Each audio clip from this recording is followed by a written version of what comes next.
Hey, what's up? What's going on?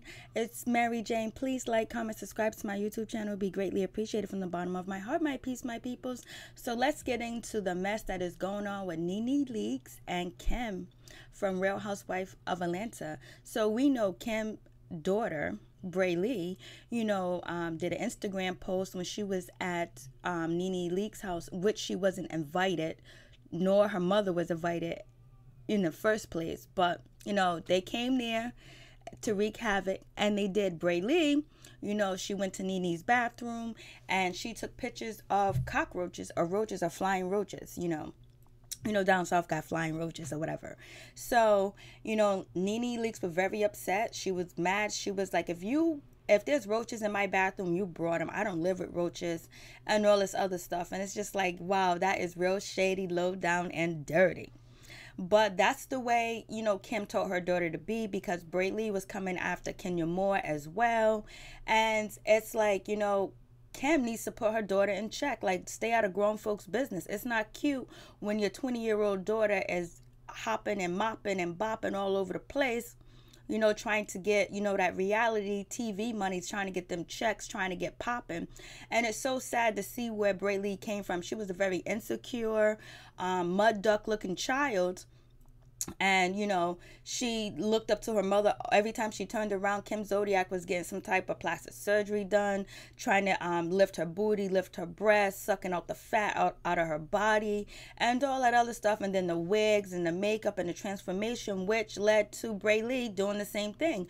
Because it's not like Kim taught her daughter to love herself, to be proud of who you are, to be beautiful. You're beautiful as one. Because how can Kim teach her daughter Brielle that when she was doing all types of plastic surgery, all type of man-made stuff to enhance her beauty? What is no beauty there? So her daughter ended up doing the same thing, got all this plastic surgery. She got them cucumber lips. She got them pickle lips going on just like her mom. All that makeup. It's just like crazy how, Kim daughter was like, Brielle was like likable, and, she seemed friendly. Now she put on this totally different persona, like she's hardcore, she can read, and she can get at people, and she's here to stay. And build a whore should be for Brielle. Basically, her mother built her up to be a whore just like her, because Kim Zolciak started the show with a married man, bragging about how she's engaged to a married man.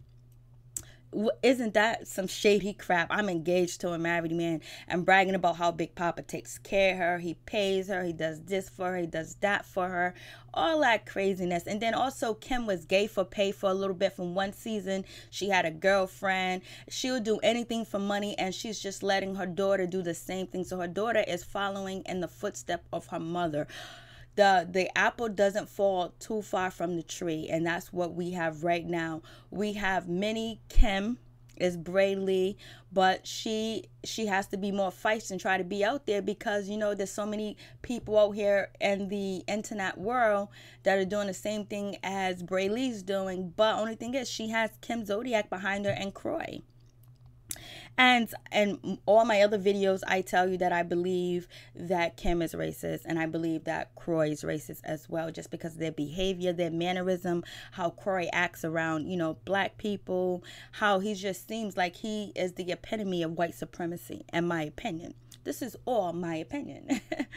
And so, and then also with Kim, when one of the seasons that she was on Real Housewives of Atlanta, she was bragging about this new home that her and Croy moved into, how beautiful it is. It has this, it has that. But she was renting the property from a African-American woman named Kendra Davis, and she decided not to pay Kendra Davis for at least 4 or 5 months. She was squatting. She was using this woman, using her house to promote how wealthy and how lavish her lifestyle is, but she was renting but wasn't even paying for it.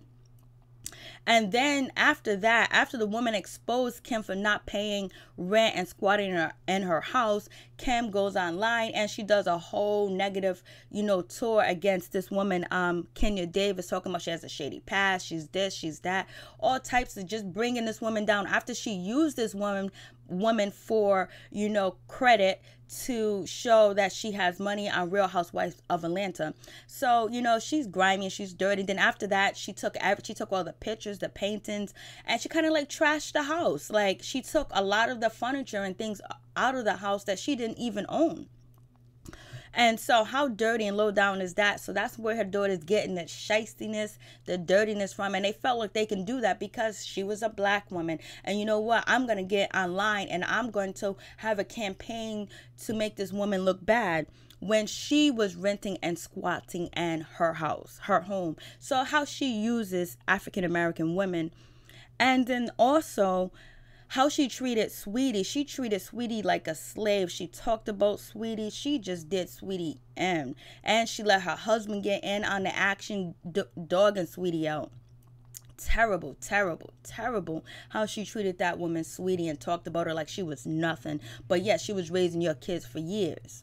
And so that's another example of her using a black woman and then talking negative about her and making her look bad. And then also, you know, it was like Kim's biggest, her biggest theme of Real Housewife of Atlanta was these wigs, them terrible wigs that she used to wear because black women wear wigs. So I'm going to be a part of the cast and wear wigs. I'm going to wear them, look all messed up. And then I'm going to pretend like I'm going to go to a beauty school and then, you know, kind of like, you know, disrespect the women that are in beauty school. Like, oh, I'm too good for this. I can't do that. I'm going to have you guys work for me. I'm going to hire you right there. So it's just like her, once again, culture vulture and using black women and black women things that we use to try to use it against us and say that she can do it better. OMG. And then also, you know, how she used Candy for that Tardy to the Party song and got fame off that song, got some money off that song, didn't pay Candy a dime. And then after that, she got her little own spin-off. Just used them. Just used Candy up like she was nobody. And took the money and ran and then got a show behind it. And that's why I don't like Kim. And then also, you know, oh, Kim was so grimy. Then also her castmates, Candy and Cynthia, both agreed that, you know, Kim wouldn't come to Africa if she wasn't pregnant because she could you imagine Kim holding a black baby in her hand, a little African baby in her hand? They both agreed to that. Both agreed that that is a true statement. And why would they agree to that? Because they suspect and they probably know the insides and out of Kim. And that's why they said that, you know, about her. It's not like it was made up. That's how they truly felt. But Sheree had to carry the bone to Kim. So it's been pointed out plenty of times that, you know, Kim castmates feel that she was racist as well. And now Kenya Moore's coming out and saying that she feels like Kim and her daughter and Croy are racist. That's how, and it's been said plenty of times over and over the years of Real Housewives of Atlanta. And it's just like so, she's so terrible. And then NeNe helped her get on the show, fought for her and everything. And now she's going against her. Well, she's been going against her because she don't really like black people. And her and Sheree are only friends because Sheree needs an ally. And she's only friends with, you know, Portia because she needs an ally as well. And Portia needs an ally as well to film with. So, and it's just like, she's just, you know, I did not want her on this season, but she's going to be on this season. So it is what it is. It's just horrific. It's terrifying to have her on this show because she's just, to me, she's just trash. She's the epitome of trash. The way that she acts, the way that she raised her daughter, the how she was bragging about being with a married man, gay for pay for one season, you know, trying to put the other women down, trying to act like she's better, using them. And as soon as she got a little popularity, she ran and got her own show and act like she's better. Oh, you're going to need me to be on this show. You're going to have to pay me. I don't want to be involved. Her and Crow having conversations. Well, I don't want to do this anymore. I don't want to be on Real Housewives of Atlanta anymore. That was one episode. They were standing outside and it was like, I'm not doing this. It's just too much. Because they felt like they have reached the plateau or they have reached the level that they want to, where they can go to the producers and go to the network and get their own show, but then it fell. So now Croy and Kim are back on Real Housewife of Atlanta season 10, and they're starting with the drama already out the box. I mean just being, they're hoping that they can get another spinoff. They're hoping that they can build up their popularity. They're hoping that Brie could find her man too as well, to help support Kim, her husband, and herself. It's just oh, so horrific. Just seeing Kim, her wigs. There's some throwback pictures in the slideshow of Kim, NeNe, and the rest of the girls or whatever. But you know, it would be nice if the girls didn't film with her, so she wouldn't be on the show. Because now we know that if the cast members don't want to film with you, then you can't really be filmed. So you kind of like loses your paycheck, if no one's there to film. And so it's just like, why would you ladies even film with her? Why would you want to even be around her? Like, you guys should have all got together and say, hey, we're not going to be on this season if Kim is there. For real. I mean, she did a lot of grimy, dirty, low down stuff. And it's just despicable.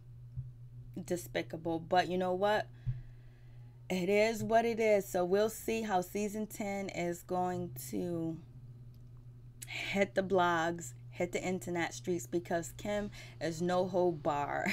She's no holds bar with her daughter to be out here whining and trying to get all the attention. They don't care whether it's negative or positive, long they can get attention and be on the blast. It's so sad the way that she raised her daughter to be thopping and bopping out here, trying to make herself a sex symbol, trying to be like one of the Kardashians and all that other stuff, when she could have did something else better with her daughter. So what's going to be next? Now the other little daughter is going to be out here thopping and bopping.